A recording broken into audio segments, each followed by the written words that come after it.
जे बोली उजाई जानो से रानो से सब जगह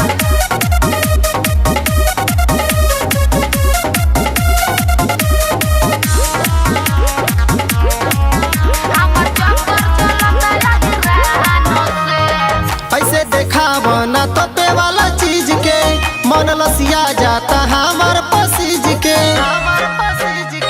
ऐसे देखावा ना तोपे वाला चीज के मन लसिया जाता हमार पसीज के।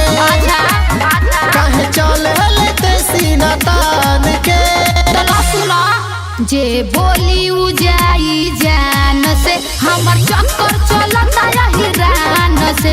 जे बोली उजाई जान से हमर चक्कर चलता हिरान से का बुझला हमर चक्कर चलता हिरान से। जे बोली उजाई जान बार बार धमकी काहे तू देलू बोलाए रानी अहीर के। नजर तो पड़बे करी हो चल बुझे ऐसे पहिर के। बार बार धमकी काहे तू देलू बोलाए रानी अहीर के। नजर तो पड़बे करी हो चल बुझे ऐसे पहिर के। सुनो ये बाबू न हमारा के गोंबा हमारी यारा बन के हुसे कोंबा हमारो हिले यही से शान से। चलो सुनो जे बोली उजाई जान से हमर चक्कर चलता हिरान से। जे बोली उजाई जान से हमर चक्कर चलता हिरान से का बुझला का बुझला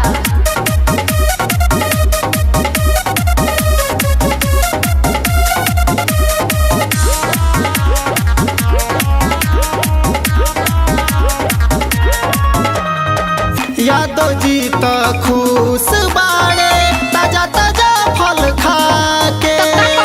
बाकी जात बताव का मरी है गड़ही में जाके।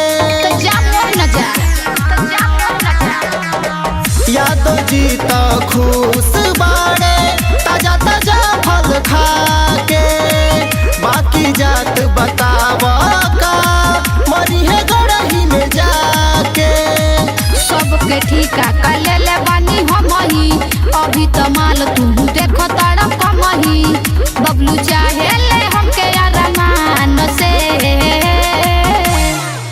जे बोली उजाई जान से हमर चक्कर चलता हिरान से। जे